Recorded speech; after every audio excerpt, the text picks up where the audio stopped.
Good evening, and thank you for being with us.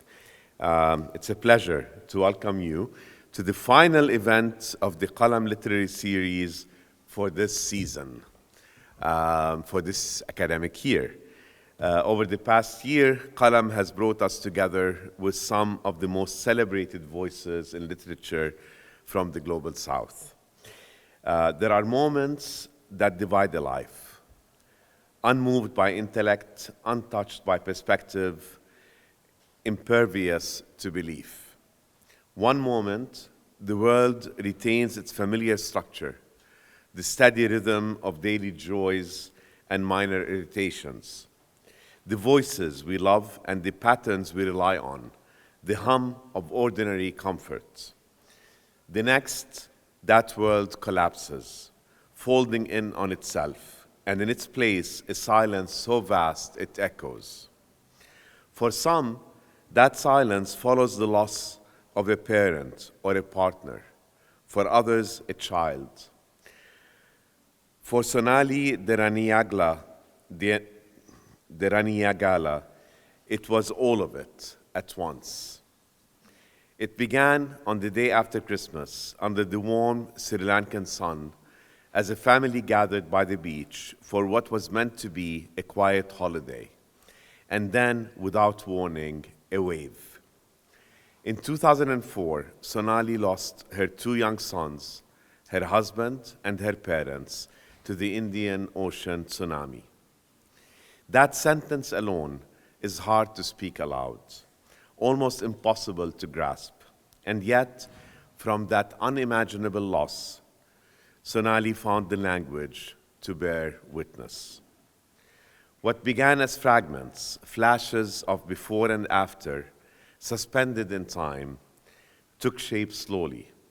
The result was Wave, an award-winning memoir that carries the weight of absence with extraordinary grace and that offers, through its clarity and restraint, not relief, but something even more enduring, the quiet, insistent presence of love.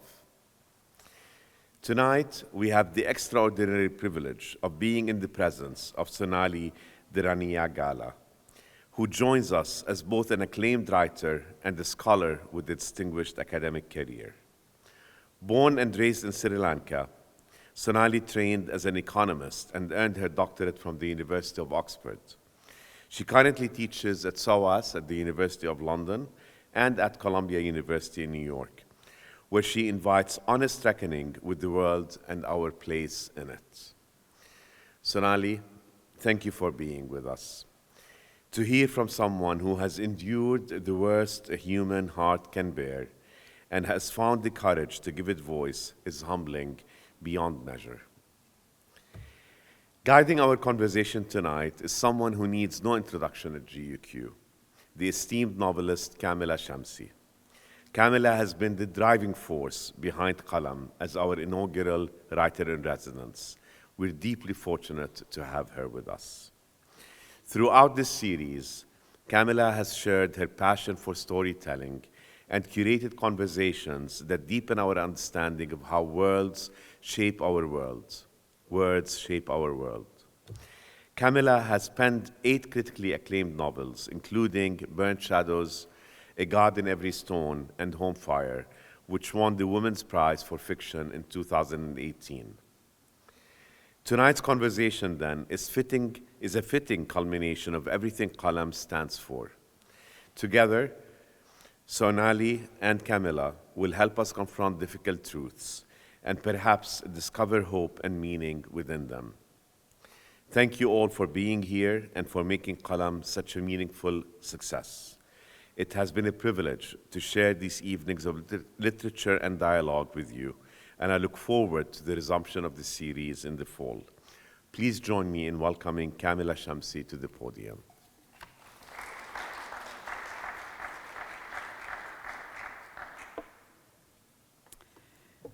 Thank you, Dean Masri. Thank you for the introduction, and also thank you for giving me a home here and for letting me have this really extraordinary privilege of being able to have a series where, without having to justify or explain the choices I'm making. I can bring in these writers who are extraordinary writers, who I bring in for selfish reasons, partially because I want to reread all their work and I want to talk to them. And it's been such an honor and privilege to bring them here and to have this audience turn up again and again, which I think are, very often different audiences to those who the writers are used to speaking to.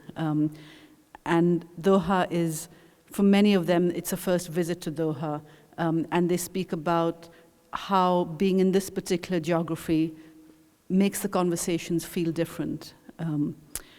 And I'm so proud and pleased, it's a very difficult thing to say, proud and pleased that Sonali has agreed to join us for this final event. I'm going to start by saying something which I'm sure, Sonali, you have heard too many times, but I'm going to say it anyway, which is a confession, which is that when Wave was first published, I was determined not to read it. I was particularly determined not to read it because every review and every trusted reader I knew said how completely brilliant it was. If it hadn't been brilliant, I thought, perhaps it would be bearable. But why should I read a book that is completely brilliant on the subject of grief and loss? It was actually a few years after it was published that I was at a literary festival in Sri Lanka, and a new friend to whom I said all this bought me a copy of the book, and she handed it to me with the words, "It's not what you think it is." This struck me as an odd comment. Was it not about surviving when everyone you most love does not? Did it not ask me to imagine the kind of horror I was afraid to look at because it would reveal to me the absolute precarity of my own comfortable life?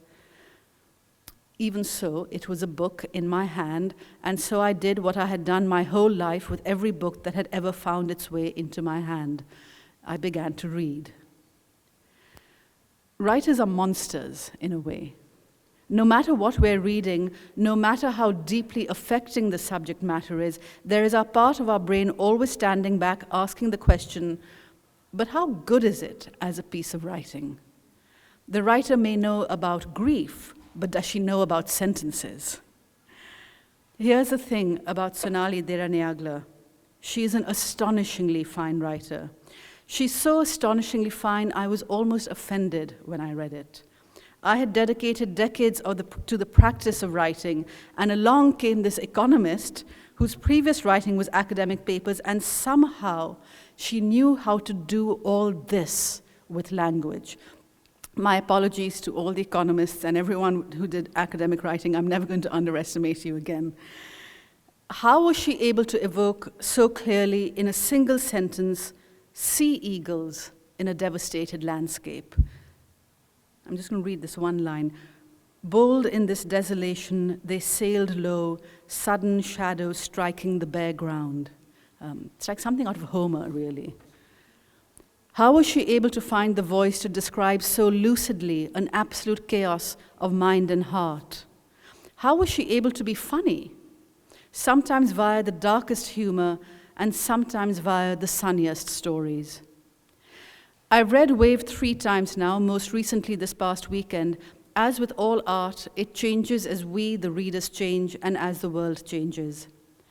The first time I read it, someone who loses the 5 closest members of her family in an instant seemed like something out of Greek tragedy, almost mythic, certainly exceptional.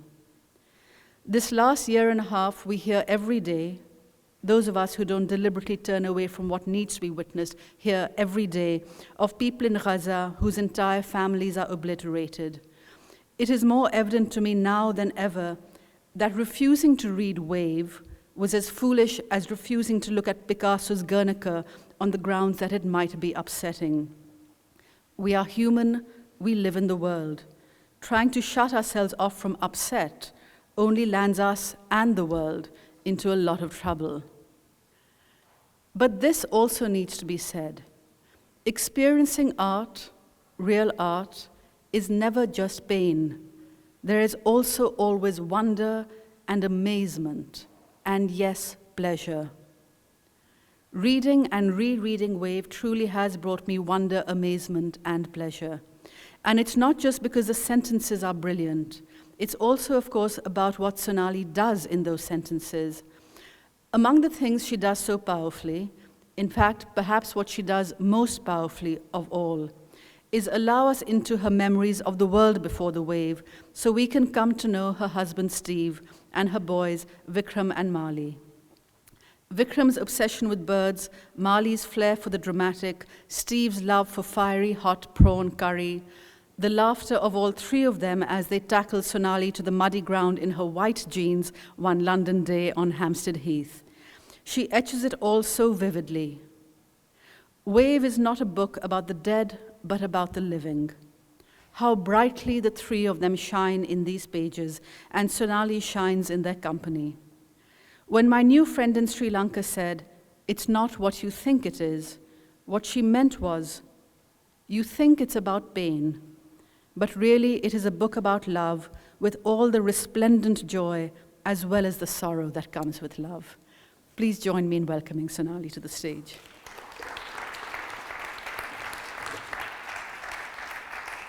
Welcome. Thank you. Well, thank you so much, Safwan. Thank you, Kamila, for your very, very kind words. Yeah. Thank you for inviting me. It's really my pleasure to be here. Thank you so much. You've had some very good prawns today. Yeah, we had a gorgeous day. Yeah.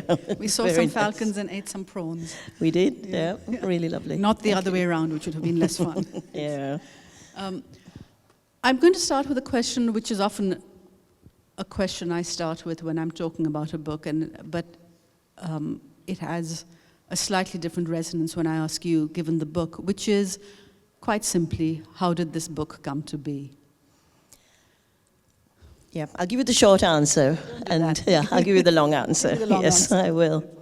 It was never meant to be a book. I'm an economist. I'm a completely accidental writer, I think, and never in a million years would I have thought, I would write in this form or write a memoir. The book came to be very, very slowly, very gradually. To cut a long story short, a couple of years after 2004, after the wave, about a year and a half after the wave, I ended up in New York City. And I had some family there, and I was also seeing a therapist.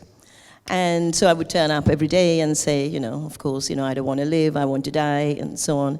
And he would say, you should write things down, you should write. And I would say, you're crazy, I don't want to live, you're telling me to write. So with this, back and forth. And so initially I started writing just for myself. And what I did write, and what I wanted to remember for myself then, was the details of what happened, of the event itself. Because, in those early weeks and months after, people would ask me, and I saw very few people around me who I would see over and over again, and they say, but what exactly happened? How come? Where were you? What happened? And my kind of recollection of the event, because this was the most unreal, otherworldly event. One moment you're in a hotel room, it's the day after Christmas, and the next moment, the ocean, as you see it, is coming at you. And it doesn't stop. You expect a wave to go back, or the sea to go back and forth. It doesn't. It kept coming and it coming. And what happened from that point onwards, and what I remembered of it, I thought I must write this down just for myself. I might not want to live, but let me just record this just for myself, so I have this version of it. So right at the beginning, I wrote that down. I wrote the wave itself, and I didn't write it in the way it appears in the book. I didn't write it in that type of sentence, but I wrote the details down. Like, I'm being carried away, for instance, in this water, and I look above and there's a flock of birds flying. And as you say, as from the time I was a child, I've been a bird watcher. And I go, oh, these are open-billed storks. So you're in this most surreal situation, but your brain is working as if you're in a normal situation, kind of thing. So I just wanted to record this for myself. So I had that piece written. And then I think I wrote it over about 7 years. So very gradually I started, just writing in real time about what I was experiencing and so on. And then the book came about over a long period of time. But we can also break it apart more as we talk, I think. I want to go back to something where you said that people would ask you.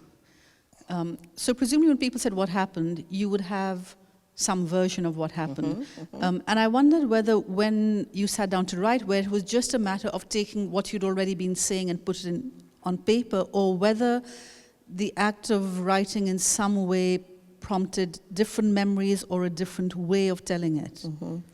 So the what happened itself, which is actually a very narrow part of the book, is a small component of the book, I think. The what happened is, I think it was 20 minutes, say. The time from me seeing the water to being in it to then I ended up kind of hanging on a branch. That would have been 20 minutes. Those 20 minutes, when I sat down to write it over and over again, and would have been 3-4 years later, I had those little scribbles I'd done. But you have to put yourself right back there, and that's what I kept doing as much as I could. I tried to, because at one point, we were in a Jeep trying to escape, and the water got us and the Jeep rolled over, and I thought that I was under the Jeep. And then it's only later I got to learn that that's what you call drowning, that's when, the weight, it's the lack of oxygen that gives you all this pain. I was in terrible pain. I thought I was dreaming. So I had to put myself exactly into that kind of completely surreal, otherworldly situation to kind of grasp it. So, yeah, and over and over again in the writing of the book, that's what I had to do, just kind of really, try and remember it as exactly as I could, and also expose myself to it. Yeah. I think that is. And that sounds as though the writing must have been incredibly painful. But writing often isn't. I wonder if you could talk about what about the actual, the feeling of writing, and whether that changed over the years as you were working on it. Sure. Well, it's two things, actually. Yeah, it goes two ways. So on the one hand, yes, it was incredibly painful. And actually writing about the wave itself was the least painful bit of the book, for me anyway, personally. So, I could kind of remember that and write that. But when, my entire world disappears in an instant, you are so confused, you can't believe that it ever existed. So you can't ever, you're in this kind of, you feel there's pieces of you, in smithereens, and you're spinning around, and you're literally holding on to, if you're sitting on a chair or on a bed, you're literally physically holding on to it. And in that situation, you think, okay, did I ever, have parents? Did I have a husband? Did my kids ever exist? Because, it's all there, and it's gone the very next second. So it's not, there's nothing gradual. It's kind of absolute. And in that situation, you're really grasping with what's real and what's unreal. And so the most difficult part of writing was to allow them to become real. And I think that was also part of grieving, is because it's much easier to exist in the unreal place.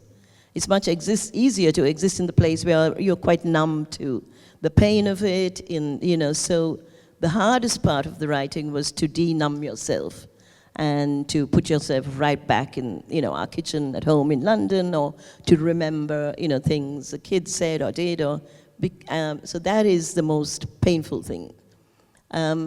But at the same time, and it takes time after years, for instance, you get hooked on to the act of writing, as you say.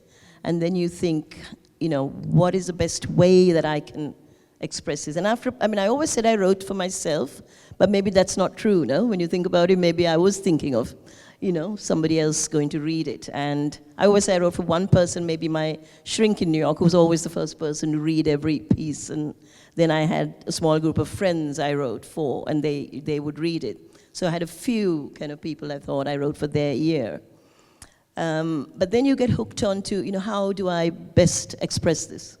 And I think that is a very lovely, soothing place to be. So you've got these two things, you've got the one, terribly painful thing, and almost impossible, and then you have the other, which is, okay, now how do I how do I say this? How do I say this? And how do I say it honestly? And I think that was, so it was always both. You kind of straddling two things. We're going to get to the writing itself in a bit, but I wanted to, I'd mentioned earlier when we were talking that my first teacher of creative writing was the great Kashmiri poet Agha Shahid Ali. And when I first met Shahid, he was very passionate about Kashmir, and it was a particularly, it's never an unhideous time, but there are times when it gets even worse. And it was particularly awful. And he'd never written poetry about it. And then at some point in the mid-90s, he came out with a collection called The Country Without a Post Office, which was completely brilliant. And I said, why didn't you write earlier? And he said, because you have to know how to do it. That if you have a weighty subject, you can't allow the weight of the subject to be the reason for the book to exist. You have to do something with it. And I wonder how that strikes you as, you know, I mean, when I read the book, I know it wasn't just about saying, this is what happened on the day of the wave. It is about doing something with it. What were you interested in doing with it by the time you came to the end of, you know, or by the time you'd written enough to realize that there was something emerging? Yeah, I think after a while, I wrote also in real time. I mean, writing about the wave and those, you know, months and maybe those first years after, that was not written in real time. But after a while, I started writing in real time. So it took me, so I was mostly in New York, between New York and Colombo, Sri Lanka, that's where I was. And it took me about 4 or 5 years to go back to, for instance, our home in London. It was nearly 5 years after that I ever stepped back, and I stepped back into that, went back. So I took a flight, went to London, went with my very close friend who had looked after the house and had kept it just as we just walked out. So nothing had changed for 5 years. And I didn't stay there, stayed in a house, but went back and forth to the house a couple of times, came back to New York, and I wrote about it. So that was almost in real time. And so that gave me, you know, you're kind of totally shocked having done what I'd done, that I could come back. And so I was trying to understand for myself. So it is true when I say I wrote for myself, I really try to understand, so what's going on here? What am I, you know, what am I feeling? How am I, you know, what does this mean? What am I dealing with? And so, you know, and maybe the economist in me, you know, we're always trying to strive for precision. So that really also prompted my writing, is how can I explain this to somebody as precisely as possible, rather than just a general scream or a vomiting out of feelings. So over time, yeah, I agree that, so you need, I mean, this is more recently, I began to read a lot of the memoirist, American memoirist Vivian Gornick, and she says a lot of lovely things about writing memoir, and she says, you know, it's not what happens to the writer that matters, it's about what they do with it. Or the fact that a memoirist is essentially a truth seeker. You know, it's not the truth, a truth, we don't have a truth, but we're trying to explain what we want to say as honesty as possible, and not really look at what's important for you, but what might interest somebody else about it. Yeah. So it really is to try and look at, you know, is there a broader significance for? And I think, yeah, you need a lot of time. I mean, I couldn't have, you know, the book came out about 10 years after it happened. And you do need that time, not to get distance from it, but I had to kind of learn how to write. So that also took a lot of time. So you do need that time to be able to. So how did you do the learning how to write? I don't know. I mean, well, okay, let's start with a more specific question. Yeah. The voice of the piece. There is that precision, that the clarity, the lucidity, also that there's a sense of elegy at times. Did the voice just come, or did you have to sort of work to find it? I mean, if I looked, I haven't looked at any, I haven't even read the book for like 10 years or even more. But if I looked at my early notes I wrote, I mean, that was not my voice at all, because, you know, it was really horrible. But once you get a voice, and when it sounds authentic, it's got to sound, you know, like what you sound like. And for me it did, because it's me speaking. So once you strip away all the kind of artifice and the, you know, sentimentality and all the kind of vanity, maybe that around our own voice. Once you get to that, and then as soon as you go back into writing again, I think you can, you know, you can stay with it. So it does come, and also maybe it's not my voice now. So Right. it is true to the, all those moments I wrote it through. It's true to those years, and it was very true to that time. So yeah, you need to find it and stick with it. And sometimes you're kind of almost ashamed to stick with it, but you need to. And you're also exploring all the time, right? I'm trying to think about. I had these huge feelings of shame, for instance, around what happened to me. And that was really bothering me as well. And I mean, not right at the beginning, maybe 5 years later, I'm thinking, why is this a shame thing rather than even guilt? Yeah. I was never, and my therapist always says, guilt is a very superficial emotion. Forget about guilt because, you want to feel guilt, that's easier than feeling pain. And, go feel the pain rather than feeling the guilt. So, but guilt didn't bother me, but shame, and I think that's a Sri Lankan thing. And certainly in Buddhist culture as well, there's a lot of emphasis on shame. And was the shame? even Hindu culture, Yeah. shame around widows. Yeah. You don't invite widows to weddings, and so there's a lot of the thing of shame. So I was kind of trying to kind of understand that and write that, kind of drag that out. Where is that coming from? And those things were obviously helpful to me as well to try. Where was it coming from? Probably something deeply, deeply subconsciously Sri Lankan, I think. Yeah. Because people used to say to me, not people I know, but people would say, and Sri Lankans, we say all kinds of things, say things like, God, you must have done a lot of bad deeds in your previous life. And I said, no, I didn't actually. And I just stand up for myself. Yeah. But these would be random people, Yeah. and I don't think they even meant bad. But, so that's just a thing, pau karalati. So you've sinned a lot, so it's... I want to know something about you as a reader. Because as I said, you have such a sense of language, that it strikes me that it's someone who was already deeply involved and invested in the world of poetry, the world of the highest quality of writing. Is that a correct assumption? That's true. Yeah. I mean, I think growing up in South Asia, we had television in Sri Lanka only when I was 14. So, we were all readers. You did nothing else but read, and if not, you'd be bored. So from the time you were children, there were all these bookstores along the street, and you'd go and, they're called borrowing bookshops. You return the book and you get a new book. So, reading was always a major thing. And, then I was, even in my adult life, I always read. But I'd never read a memoir, I don't think.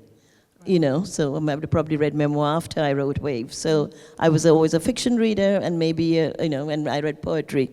So I was always a reader, but when I had to write, I must say, I would doggedly kind of read and read and read and try and, teach myself to write by reading, but mainly by reading fiction, mostly contemporary literary fiction, but also, a lot of poetry. And when I'm writing, I can only read poetry. I don't, when I'm actually in the writing, I just read poetry and not so much fiction, but yeah. Was part of the teaching yourself to be a writer in this period, were you doing a sort of more directed kind of reading? No, but I was reading, because there was I also, in a small apartment in New York with, a lot of time. So what do? So I read a lot, but I read very consciously. Yeah. So maybe differently to what I read now even. So I was really reading very deeply, consciously, kind of trying to say, wow, how do I write ever, like this kind of thing. And then poetry comes much more directly, when you read poetry, it kind of feeds you kind of much more, directly. It goes straight into your soul kind of thing. And that was both a solace as well as, kind of for me instructive as in how to find words. Yeah. A lot of the loveliest writing in the book is actually around nature, particularly birds. And I know, one of the first things we know about Vic is that he loved birds, and so there's a real connection there. But can you talk a little more about nature within the book? Because it's such it seems to be also a place of solace for you. Yeah, I mean, as a child, I always spent a lot of time in nature. My dad was always into wildlife, and, we went to a lot of national parks in Sri Lanka, and so, bird watching and animal watching was like a big thing in my family. And then, I passed it on to my children. And so nature was always, very big and very kind of exciting, and we found a lot of joy and awe in nature. then at the same time, it was nature that got me as well. So I had this inexorable force of nature kind of did me in. So having said that, what I really needed in those early kind of years and kind of months and years, especially after, was nature. And I needed the big landscape. So I had these friends who would come to, from England, would come to New York, and we'd go west, and we'd go to, we go to the Rockies, and we do all this big landscape, or Utah and all these places, or we went to kind of northern Sweden, and I needed to be in those big landscapes because somehow then it kind of matched what was going on inside me, I felt. So, in that way, nature was like, really essential. And even in those early months afterwards, when I was lying on a bed, I remember reading and rereading this one book, which was Peter Matthieson's Snow Leopard, which is about, it's an amazing book for me anyway. It's about going up to Annapurna in Nepal, looking for a snow leopard they never see. But it's just about, it's about this, this journey. And the descriptions of, the mountains and nature are kind of stunning descriptions. So that also gave me the equivalent solace of being somewhere. And that was when I couldn't travel, when I was just lying there. I couldn't have had this book, in my hand all the time, kind of, that would soothe me, kind of, just take me through the next hour and then the next hour. But yeah, after a point, going to, big nature, and so I'd write about it all, going into the middle of the Sri Lankan Ocean and being with whales, for instance. Yeah, so I don't know, what does being in nature, I've been reading a lot of Mary Oliver lately, the poet, the poets, and stunning, right? And I mean, she's not a nature poet, you're writing about life, but it is through, the natural world that you, You say, you talk about how in those years after you would go off with friends to the American West. When you read Wave, one thing you're aware of is, of course, a book like any book has a particular focus, but that there is this other life that is also going on. And so we realize at certain points that, you've gone to New York, you've rented a flat, you're teaching a course, you're meeting students, you have acquaintances, maybe even friends, but you don't talk about what happened to you. You don't talk about the wave and the loss. And I wondered if in that period it felt to you as though it simply, in the way that everyone does all the time, that there is a very private version of you and, this version that is meeting people for the new time. Or did it feel as if you were unintegrated in some ways? Yeah, I think, to be honest, pretty unintegrated. I mean, I had friends, I had a lot of, one thing that, really kind of made me survive was, it took much more than a village. I had friends in Sri Lanka, in London, in New York, and they really carried me through. I mean, for about 10 years, they really, looked after me, emotionally in such, exquisite detail. I had that. But, you live, so you meet people all the time. And in that way, I was totally unintegrated. I really felt in New York I was on some witness protection scheme, where nobody knew. I'd go to yoga, or, and I met my friends who are my dear friends now, but they didn't know anything. I just said I was on a sabbatical. I was an academic from London on a sabbatical, and that's why I'm in America, because the story I found was just too big to tell them. I just can't say whether, having a coffee after a yoga class, say, by the way, this is what happened, so I didn't tell anybody, and it's only when the book came out that they knew who I was. Really? So it really was a kind of... There must have been some interesting conversations after yes. yoga then. I mean, I kind of leaked it to one or two people, but I just couldn't. It's not... But I still have that. You're in a taxi or something, and somebody says, oh, da, da, da, and you just lie. I mean, now I just lie. But yeah, I mean, it's not something you can drop at a dinner party or, it's not something that... So in a way, the book coming out was like a big relief, because then, people know, But I did kind of lead a kind of double life. Yeah. But it's also nice. Yeah. It also gives you some relief. You're not that person. Yeah. Can you talk a little about what New York meant to you, because, it was sort of not Sri Lanka, not London. It was kind of a lovely escape, but also in terms of distance. It gave me the distance with which to write, I think. Because I was not in London where I'm hearing the same accent or seeing the same chocolate wrapper on the ground or, all the familiar. So I was remembering the familiar, and the thing that terrified me most was not water or the ocean or anything. It was the little familiar things, like a cricket ball, or a hat, or football shoes, or, those are the things I couldn't bear, or prawn, or a crab, or, those are the things I couldn't bear to look at, and because things that were, from everyday life. So you're terrified of the ordinary. And somehow New York gave me a different kind of ordinary. So it wasn't, it wasn't Sainsbury's or Waitrose. It was a different supermarket, or, all the little things. I was terrified of a supermarket. I was terrified of, looking at an academic institution. I was literally terrified of the same birds. So in that way, New York gave me the distance. So I'm kind of like on Mars, but I'm trying to remember and bring it, because so that allowed me to kind of release memory from a place of safety, I think. Right. And it gives you a lot of distraction. So I could go for long walks all the time and not be kind of ambushed, and kind of, there's no landmines going off in terms of memory detonating you here and there. So that was kind of a nice, peaceful, good place to write from. What was the writing? I mean, were you a kind of 9-to-5 writer? I'm going to sit at my desk and... I kind of wrote from the bed. Okay. Yeah, I wrote on the bed.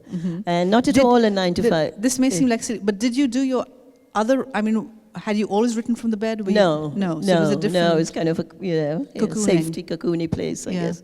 Yeah, but I'm a chair writer or a sofa writer for my other stuff. Right. So I'm not... I don't like sitting at a desk. But, so, no, I would write kind of... Each of those chapters in Wave they were not written chronologically, but they were all written from start to finish. So, I might take 2 weeks, and those 2 weeks I'll write, I'll write intensely. Then I kind of stop for a while, and then, so, I'm not a person who wrote 9-to-5 every day or something like that, but So. Was the writing an important piece of maybe reintegrating, if we're talking about... Absolutely, yeah. It was, I had to cohere. And I didn't even know all of this, When this happens, you're just thinking, Jesus, you're staring into an abyss, and, I absolutely didn't want to live. So then gradually, and then you feel these pieces of you, spinning, you feel so shattered, and then you have to cohere, and you hear these kind of platitudes like the only way is to build bridges to your past, and like, what does that mean? Yeah. It means, when it's you, it doesn't mean anything. And also your entire life, it becomes a memory. I mean, that also doesn't make sense. So, I kind of couldn't even understand this word memory. What does that mean? It was not memory for me, it was immediate, and then not there. So, and then kind of vanished, So writing was, I think, really crucial in that, in terms of my psyche maybe cohering.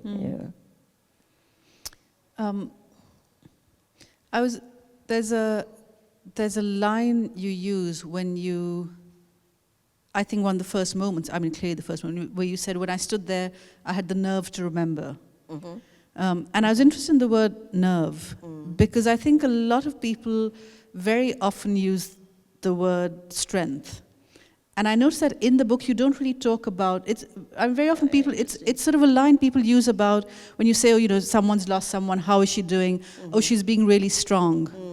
And when I was reading your book, I thought, to say she's being really strong is to imply there's a way of being really weak in grief as well. And it seemed entirely the wrong, as I was reading your book, it felt not right to talk about strength or weakness around loss. And nerve seemed an interesting word to use there. Very true, actually. I never thought about it. But I also hated the word like survival, because they'd say to, people would say, oh, so-and-so survived something terrible. But I'm saying, but that's one person. What about all the people who don't survive terrible things? So you have this kind of, idealization of the person who survives as though, that's what you should aspire to, rather than looking at why don't so many people not survive? Because that too, and through no fault of theirs. So you're like saying, it's kind of very kind of free market way of looking at grief, isn't it? Survival is something that's innate to you, that, because something good in you that you're surviving. Whereas a lot of people don't survive because of circumstance. Yeah. And, I also am aware and was aware, maybe not so much then, but, I'm very privileged. So I have education, I could go be in New York, I can start teaching. In Sri Lanka alone, like 35 or 40,000 people died in the tsunami, and then we had a civil war where another 30,000 people or more, way more people died over a 30-year period. And, and I know lots of my friends are journalists and anthropologists and who work on this. And, the majority of people don't survive terrible losses. And I think that is something that, I was, had the luxury of being, in New York, seeing a therapist, all of that is, hyper privileged. And most people don't, they just don't. You go into alcoholism, you can't look after your children, you abandon them. There were so many stories after, the tsunami and after the war and the terrible things. And we've lost a lot of people in the war as well, friends and, So, yeah, I kind of really objected to this thing of brave survival, because most often you don't survive through no fault of yours, So Yeah. Do you think there are some, I don't know how I'm going to phrase it. Do you think there are some places or some cultures or some traditions that are better than others at dealing with other people's loss?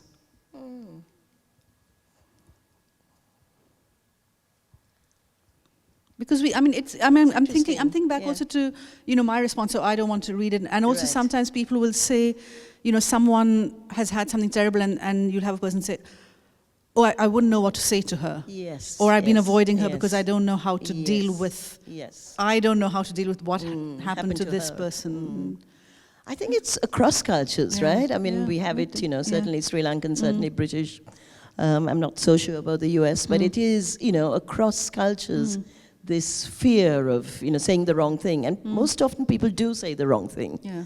And so many people to me often said the wrong thing. And I would say, there was a time I used to find it really hurtful and say, oh my God, what people say is as bad as, as what has happened. I can't cope with what people say.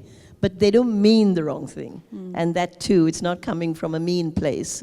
It's coming from, a very kind place or a lost place. And, what do you say? So I think, yeah, it's very hard. I think most cultures, can't cope with it, maybe. I don't know, All the cultures I've experienced.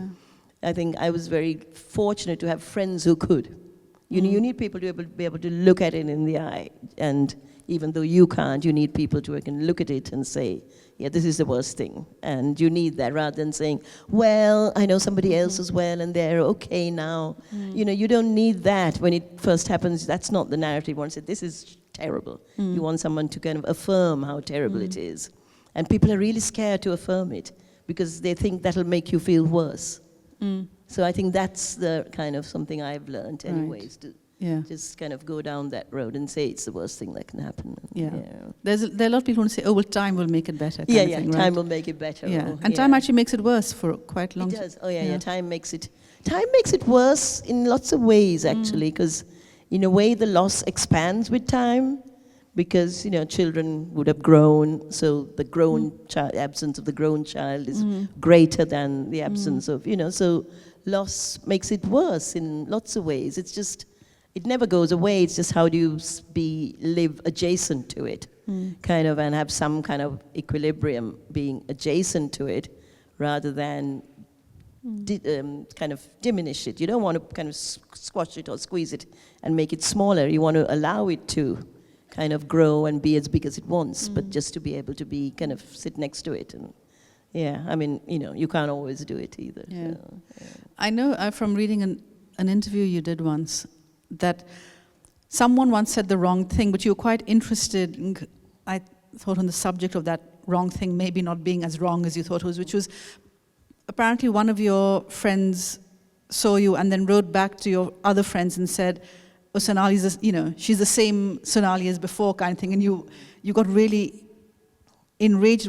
I'm interested in this question of character. I mean, do you think there is such a thing as, here is our character, and then the unbearable thing happens and the character is shattered and has to reform? Or is there this through line of character that just weirdly continues? I think now I'd say there is a through line, isn't there? I think, yeah, and, it's also, I'm 20 years older as well. And in my life, I've also met people terrible things have happened to, and I would say, yeah, the person, character probably doesn't change. I don't know, but I think character doesn't change, yeah.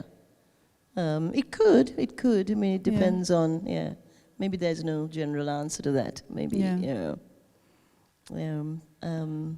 I had this friend, Lester, who I've known since I was an undergraduate and in England, and he came right at the beginning to see me, and he was, and I refused to see. I said to my family, don't let my friends from England come, all of this.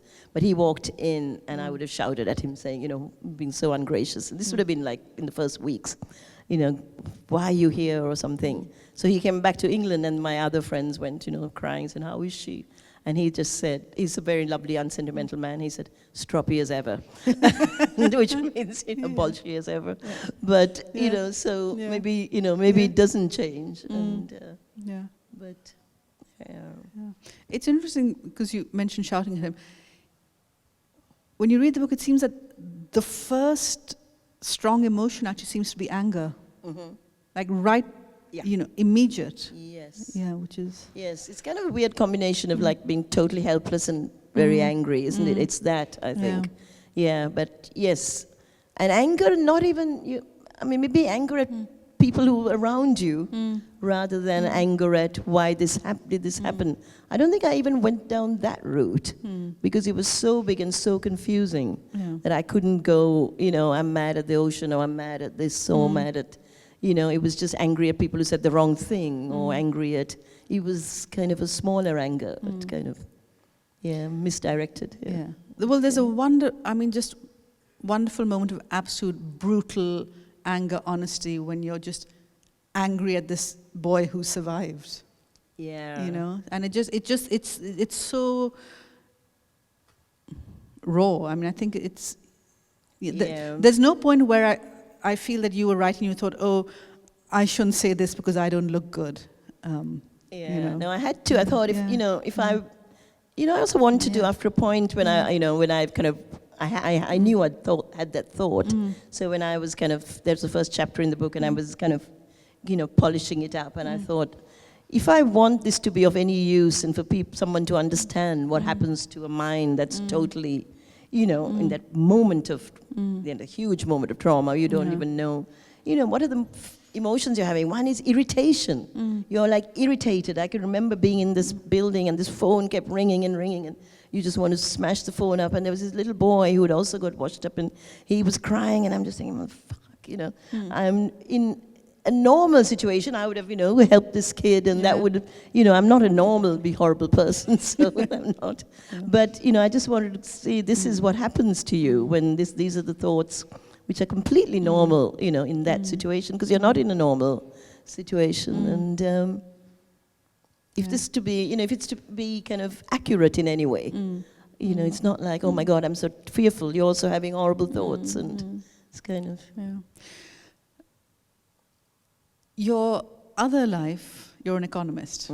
And it's quite possible for those of us who don't know too much to think that, there's little overlap between the book you wrote and economics. You said something that struck me last night, which was, you said, but economics, it's ultimately about stories.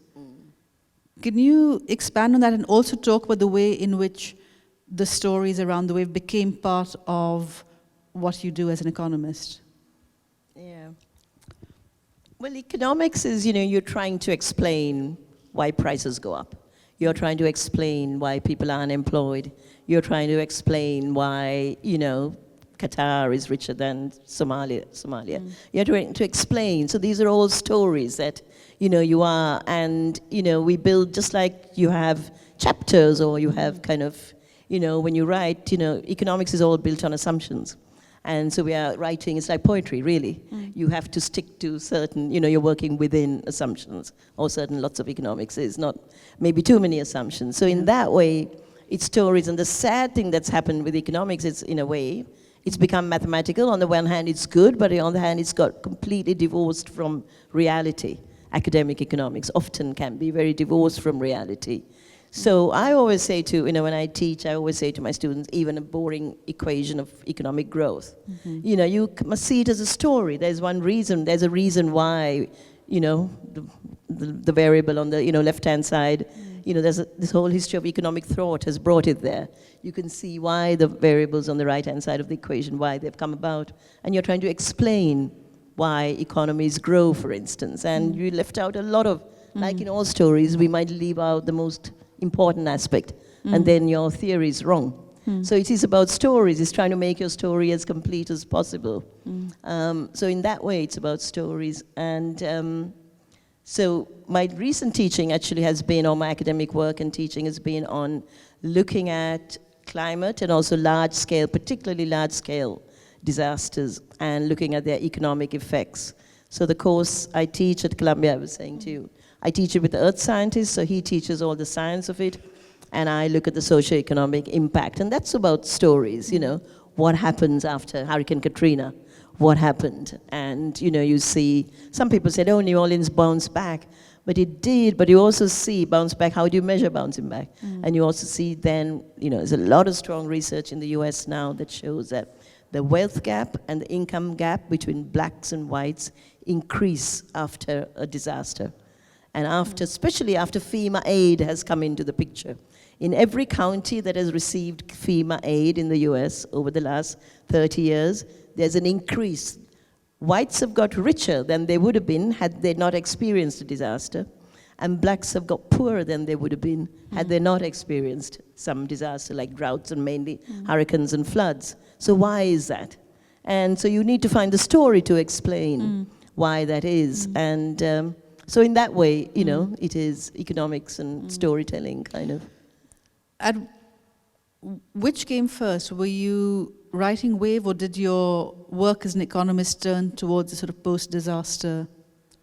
I was writing Wave. I mean, I'd say I was writing all the time. And it was, I'd been in New York about 5 years before I started working on post-disaster and teaching at Columbia. So did that feel like further kind of integration that now you're it kind of didn't, because at the beginning not, because this was even before I wrote Wave, and I never mentioned my own story, so I just was teaching. And I had this kid once, and he was a really lovely boy who was doing a joint thing at the Juilliard, I think. So he was a musician, Head in the Clouds. He was lovely. But somebody was talking about the tsunami, and he turned to me and said, I can't believe you don't talk about it. So many people died. And it was like, and you're just giving us, the GDP figures and all of this. There's a human cost as well. I said, oh, yeah, there was. Let's move on, my dear. So at the beginning, it was unintegrated, and more so now it's fine. Yeah.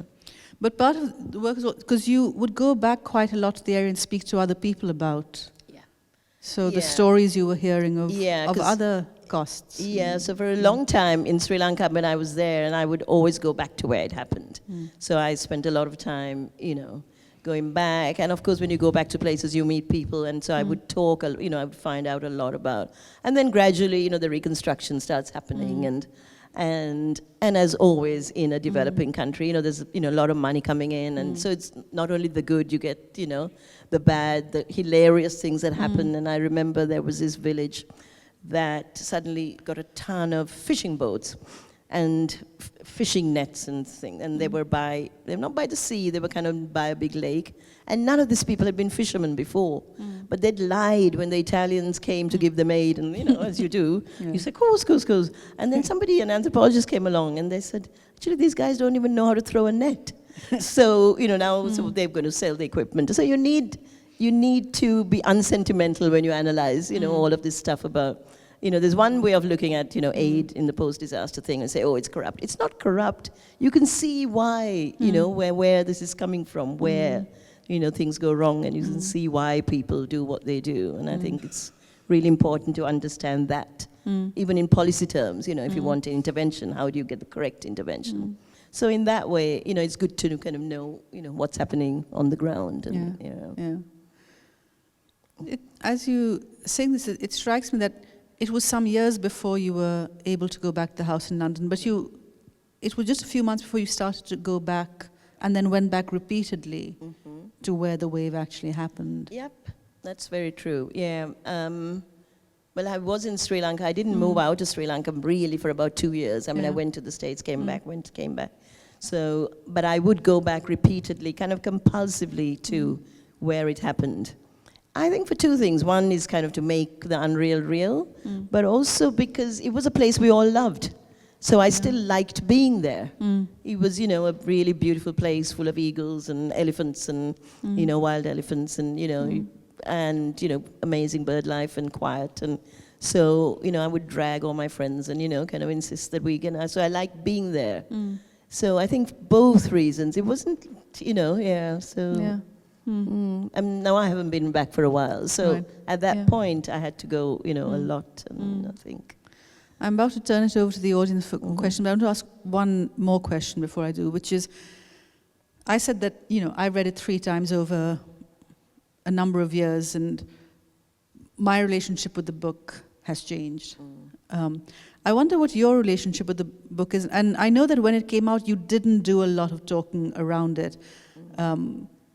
Last year you didn't talk at Berkeley, and now you're here. Yeah. And I just wondered how, why, what your feelings around the book are now. Yeah, I didn't actually, when it first came out, I didn't do any press for it. So I did one with The Guardian, and I knew the journalist, I think, and basically nothing else. And I had, Sunny Mehta, who was my publisher, and, he really protected me. So, Knopf did all the publicity, they did it all. I did zero, I did nothing, and that was, that was probably the only way I could handle it. Maybe one with NPR, but that was it. And then I've done a few. I haven't done many since, but last year I did 2. I did Stanford and Berkeley. Then I've done this. I've done the Galle Literary Festival once in Sri Lanka. A kind of handful I've done. But yeah, the relationship with the book, I almost can't remember, what's exactly in it now. I mean, I haven't read it since it came out. So, I read it, obviously when we were editing it, and I read it so much before that I haven't, I know what's in it, but I haven't kind of looked at it. And I would cringe. I think a lot of people would cringe if they look at it. I don't know any writers who can reread their books. Exactly. I can now, I think I might be able to reread things I wrote 25 years ago because I feel so separate. Right. But exactly. there are, obviously there may be more than one thing going on with you, but that feeling of, oh God, did I say that and could I not? Yeah. Was it John Banville who said, when I read an interview with him, and he says, whenever a book comes out, he wants to go into every bookstore and erase every page because you're feeling so, about it that, it is quite hard. So I don't, I'm sure you don't, no, as you say. I don't. It was interesting some years ago, English Pen as a fundraiser got a lot of writers to go to their first books and annotate them. And it was amazing how many of the writers at some point, including John Banville, there's a bit where he writes, this is actually really good. Really? Yeah. So Sonali, it is actually really good. I'm not saying read it again, but it is a wonderful book, and it is for sale at the back. And Sonali will be signing afterwards. But before that, audience questions, and if anyone wants to raise a hand, we'll bring around a mic. There's one in the front row here.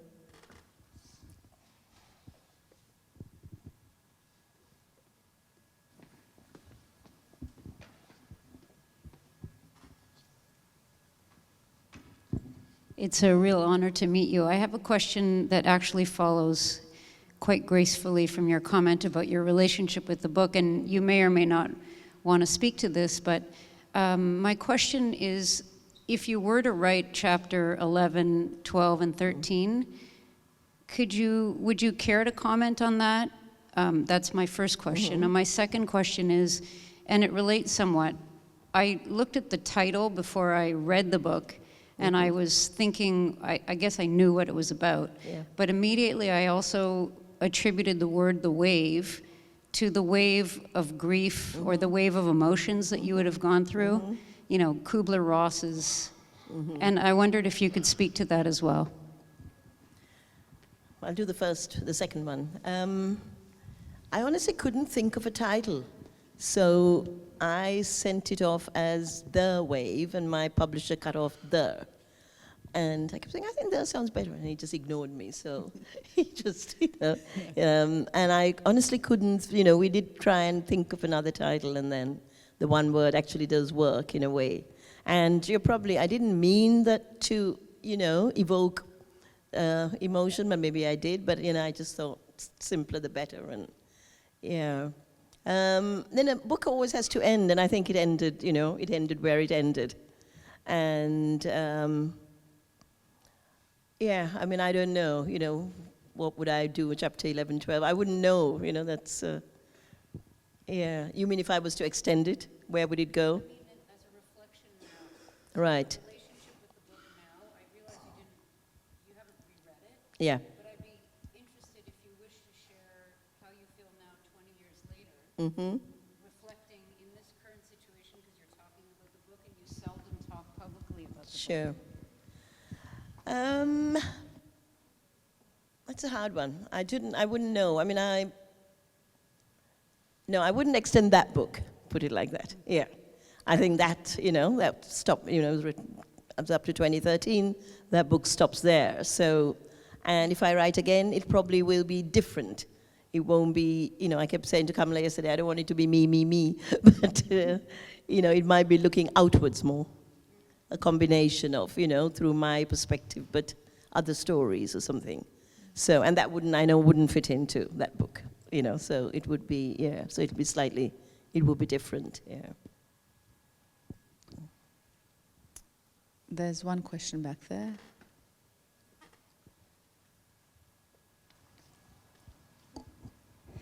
Thank you so much for such an really enlightening conversation. My question is that you mentioned something about feeling unintegrated, and then the act of writing was one of at least things that helped you to feel integrated. Also, you said something about memory, and how your memory was different before writing, during writing, and maybe after writing. Would you be kind to expand on that? What happened to your memory in the process of writing, and how the writing changed that memory in any way? Thank you. There's a line in one of Michael Ondaatje's poems in his latest book where he says something like on the lines of, memories grow in the act of remembering them. And I think that is what memory does, isn't it? We have flashes of memory, but the act of remembering then, fleshes out memory. And I think,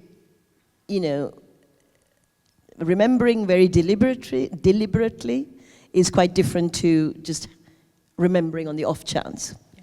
And I think it was one of his prose poems writing about his school days as a boy in Sri Lanka, and how the memories of it, in the act of writing and remembering, he's growing the memory. And it's kind of similar to, in my situation when I was terrified of memory. So my scariest thing was a memory, and I didn't want a memory. But then when you kind of befriend memories, and then the memory grows and becomes real and kind of approximates, I would say, the reality that you're remembering. So, I always said, at one point I thought the book should be called Asymptote, because I couldn't get close to the reality, but it was as close as I could get. It was asymptotic to it. So, in that way, so your memory kind of, gets as near as possible to the reality. In that way, it grows, in that sense. So, I have friends who run a writing course, and they often ask people to do something and go into childhood memory.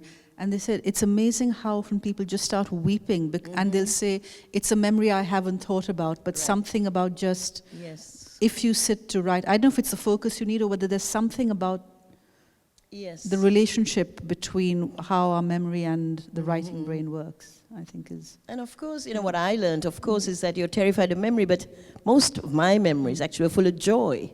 So once you get through that pain, you're in a very good place, you're full of joy, and that's what, so that was also very important about memory for me to learn to, hold my nerve with memory, was that got me into a very much better place, because, my memory were joyous memories, and that was a very nice, I can understand, many people have, memories they don't want to remember. But in my case, I was afraid of happy memories.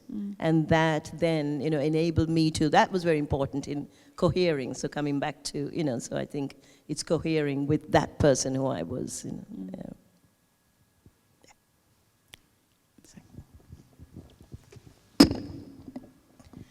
Hi. Hi.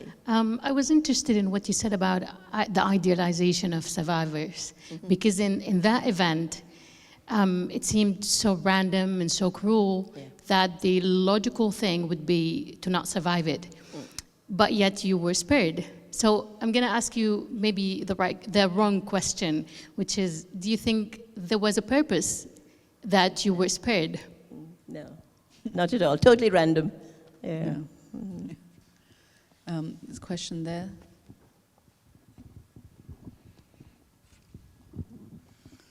By writing the book, do you think that you have eulogized the memory of the survival or the other ways of it? Sorry, I couldn't hear you. Okay, I'm asking, by writing the book, do you think you have eulogized the memory of the present or the past or the moment? By writing the book? Have you eulogized? Have I eulogized? I guess I have, no? I don't know, because It's not meant to be an eulogy. I don't think so, because it It's feels not so... meant to be a eulogy, yeah. Yeah. It's meant to be, what happened to me in that moment and then how it was for me that many years after. But going back and forth, yeah. So some of it goes, right back to my childhood, and so on. It's not exactly an eulogy, I'd say, no. Well, because a eulogy often feels like it's a false note. Yes, there's a bit of grandiosity to it, Yeah, no? yeah. You're kind of, And there's no putting false note, yeah. them on a pedestal of some sort. So it's not meant to be that. But eulogy can also not have a false note, I guess. I guess so. I guess, yeah. Yes, I suppose it depends how we... Yeah, Yeah. you're right. You're right, yeah. There's a question here. Hi, I'm so glad you're here. So I read your book the first time before I'd experienced grief, and I very much read it as a story about what happened, and because I was interested in the event for my own personal reasons. Reading it again, the thing that really struck me was how material grief was for you. Like, the scene that really sticks with me is when you go back to your parents' house and it's like looking for a hair or a bit of mosquito repellent. And I just wonder if you're telling us something a little bit about how grief works. Like, if we engage with the materiality of our lives and as a way into engaging with the feelings, because it kind of moves through that. And as you start to have happier memories and be willing to think and remember, it stops being less about the stuff and the elements and the ingredients and more about the whole people. And so, and I recognized it a little bit. So I just wonder if that's something that helped you remember, looking at individual things and materials and then kind of moving through that to a place where you can think about people and feelings. I guess, in my situation where everything disappeared, then the material is kind of proof. So it becomes like archaeology, isn't it? You're excavating your own life. It's kind of weird. But it's your own life that you can't, it's kind of disappeared. So you want bits of evidence, and there's things that you completely took for granted, and we all should take for granted, or we do anyway. And so, in that way, there is, of course, a material then sparks off something else. But there's also a limit to how much one can remember at any, how many, memories you can hold. So, of course, material, fragments and objects and things, smells and whatever, then kind of, evoke larger memories. So in that way, I think the material, was very important because that's all that was left.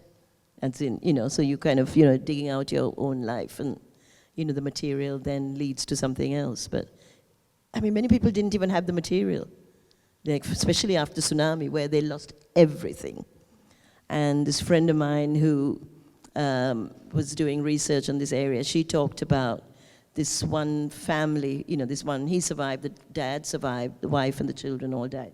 The house went, except for the floor. And when many places, and this is what happened, you had the cement floor remain. It's like the way water cut the house, right, from its columns and took it completely away. And so a new house, with government or whoever built him a new house next door. But he kept the original floor because when he laid when he cemented the floor, his daughter ran in and her footprint was on that floor. So that was the only thing he had. He didn't have a photograph. He had nothing of it. And there's another, for me, one of the best books on Sri Lanka, and one of my favorite books ever, is this book. It's an art book, and it's called The Incomplete Tombu. And a tombu is a Dutch or Portuguese word for a ledger. It's like an archive. It's a record. And it was done by a Sri Lankan artist in the north of the country who lived through the war. And by, it was really mainly done by him and by this curator. And they talked to people and said, people who left their homes, who had to be forced to abandon the home due to the Sri Lankan army or the Indian peacekeepers or the Tamil Tigers for various reasons. From all communities, Tamil, Muslim, Sinhalese, people who had to abandon their homes. And he said, describe your home. And they had an architect draw out the plan of this home that they never saw again. And then the artist, Shanathanan, he drew, and they did tell us, give us 3 sentences about your home. And he said, oh, I remember my sister's wedding or something. And the artist then did a tiny little drawing, and you have these 3 sentences. And it is the most sad but profound and beautiful book on grief that I've ever seen. Because again, it's, a lot of people are left with nothing. And this architect's drawing really showed that, that's all there is of the home. That,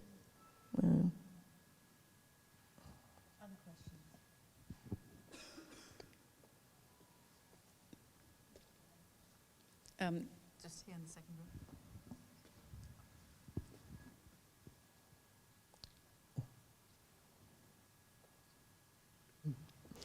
I was being so tentative, Sonali, because I feel like it's a question that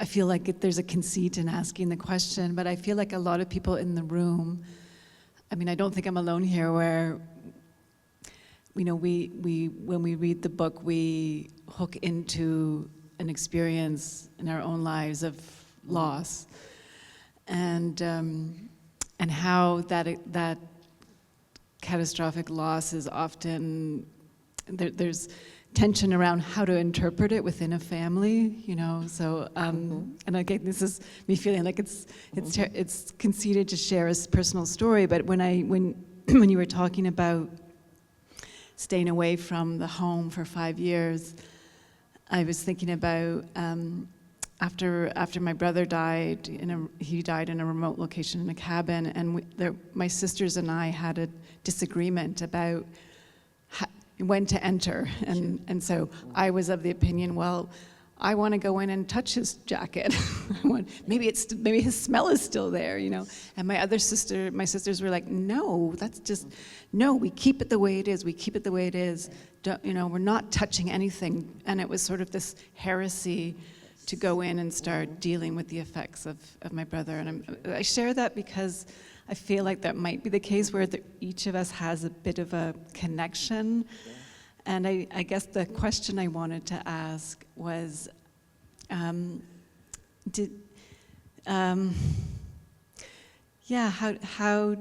did you confront those tensions about how, when to go into the house and when not? That's so true. That each of us, we in a family we kind of deal with it so differently. Whereas I need to go in, I need to be in, my parents' house, my own house eventually. But I also need it kept until I can go in.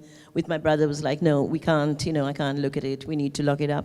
And, so that was, inevitably a tension. And I think you just have to ride it, And now, in time, you think, there was going to be a tension. And now everything's fine. Between all of us who were, upset by this decision. You see, I was 40, he was 38, so and so was, we were young, we're that much older now in our lives as well. And, so in that way, you think, inevitably, And which is also, I think, why I benefited by having another layer of friends who were not my family. Because even with, I've got cousins I'm extremely close to, like siblings. But with them, it's very, they find it, because they are grieving as well, right? So it's very hard to talk about it. And so I'd always complain, why can't my family? I said, no, because they can't. And you need that other layer of support. My family supported me, but they couldn't kind of openly maybe talk about the way I wanted to, or deal with my anger, or my, so, or they say, how are you? And I'd say, terrible. And they want me to say, I'm a bit better. There is that, and, Yeah. Question here, and then one at the back.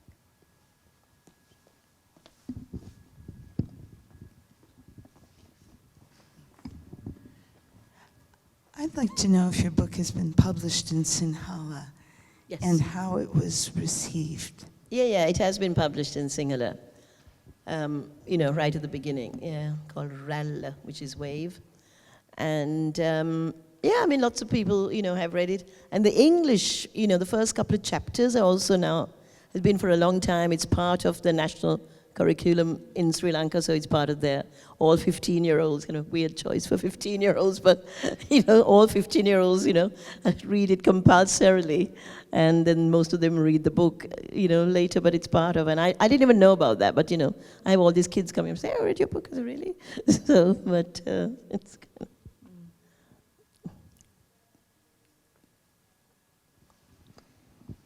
Hi. I wanted to ask, it seems like your book and you yourself have become like a vessel for people to experience their grief. So were you prepared for that outcome? For someone to come up to you and talk about their grief?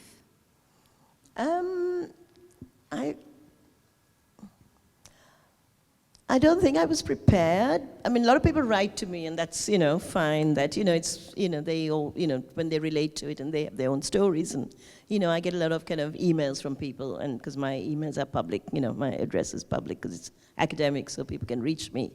I never even, even when I wrote the book and had it published, I'm not somebody who thinks about the next thing. I never thought, what's this going to do? And so it's not a problem, in that way. I don't think of it as an obstruction or a problem, or, it's, and yeah, I mean, I always thought mine is this kind of absurd, extreme, I'm an outlier. This is an outlandish case. And I think I'm always kind of, pleasantly surprised when people relate to it for different types of loss. So, in economists speak, it's a positive externality of writing the book. It's that I never kind of put any money on that one. I never thought that people could relate to it for their own selves. But, it's a nice thing to, yeah. Thank you so much. My question is, when you said that initially you were writing it for yourself, yeah. And when you're writing it for yourself, it's a completely different process of writing. And at a particular moment in time, you realize that you want to put it out there for the rest of the world to read it. When you made that decision, did that change the writing process? Did you go back and re-edited some of your chapters? I think it happened quite gradually and also very subconsciously, I think. I was writing for myself, but as I went along, I also wanted to write it in my way. I thought, I want to write it well as I could, not well. I thought, let me write this as best I can. And so I was really then, as Kamila was saying, then you become, that itself, it is rationale. And there was me, sitting in New York without suddenly, my world is fine. That gives you a reason then to wake up and, do this as a kind of, so then that becomes, so, I didn't kind of think, oh, I'm going to put it out and therefore I must learn to write. I just thought, let me do this. I'm enjoying the writing of it, not the emotional, but I'm the act of, making the sentences. So that was, it's like painting or something, it's kind of learning how to do it. So in that way, and eventually it took me about 7-8 years to kind of accept that I could put it out. So it happened gradually, yeah. I think we may have time for one final question. Oh, there may not be one final question. I'm going to ask one. I'm going to ask you about someone who I know is very important to both of us, and it follows on from that question, because I'm thinking about, all the steps to go from this intensely private personal writing to being able to think of it as something out in the world that anyone will read, Could you talk a little about Michael Ondaatje and, you know, because I think very often the idea is that writers are sort of selfish and solitary creatures. And I think writers need other writers very often. And so could you just talk a little about the role Michael played in all of this? Ondaatje actually played a huge role in, see, I didn't know any writers in my life. I didn't know you, I didn't know anybody. I didn't know any writers. I knew plenty of economists. I didn't know any writers, anyone who'd written creatively. That was not my world. And there was I kind of, tinkering away, writing in New York, when completely by chance I met Michael at my friend Radhika. She had a dinner and I met in New York. I met Michael Ondaatje. And I remember it was the time of the 2008 financial crisis. And he's now become a dear friend. And he said to me that he said something about the reason for the financial crisis, and I'd said, that's really stupid, or something like that. But anyway, that was enough. We became good friends. One of the greatest writers ever. But we became good friends after that comment, and he said, oh, you must keep in touch, and we did. So then many, many years, like 4 or 5 years later, we did keep in touch for a while, and then we went, when it was kind of near to be, actually I had this friend saying, you should make something out of it. Someone said, send it to him, remember, he was very nice to you. So I did then write to him and said, remember me, Michael, do you mind? And so gradually, he read bits of it. And he said, send me 30 pages first, and I sent him whatever, 30 pages. And then he said, do you have any more? Then I sent him everything. And then we met in Toronto, and we sat around his kitchen table, and he went, and he talked to me about it. And he said, the real masterclass, he said one thing. He said, you must always be ahead of the reader, and you cannot repeat the same emotion twice. So I went away for like another year, and I weeded out the same emotion twice bits. What does you must be ahead of the reader mean to you? Because, they can't be having boo-hoo again on the next page, I guess. That's what I took it to mean, kind of, in the crudest terms. So that you've got to have evolved a little bit, or there's to be a bit of nuance to the boo-hoo on the next page. There's got to be another, So I kind of, so I went away, and maybe 6 months later I sent it to him. And by then he would, I'd meet him when he came to New York, and, we would become friends. And the final one, he kind of read it and said, he was so sweet, he said, I'll give you my agent. And then within a day, it, had got a publisher, and, So, he was, I was completely otherwise just writing alone on a bed. So that leap from that me to then, getting Knopf as a publisher, it was all just because of Michael, who's a dear friend of now both of us. And I met Kamila because of Michael. He did, yeah, yes. So. He's responsible for all kinds of things happening. Yeah. So, and therefore he is responsible for the fact that you are here. Yeah. And so we are very grateful to Michael Ondaatje, and we are very grateful to you, Sonali. Thank you very much. Thank you so much, Kamila. Thank you.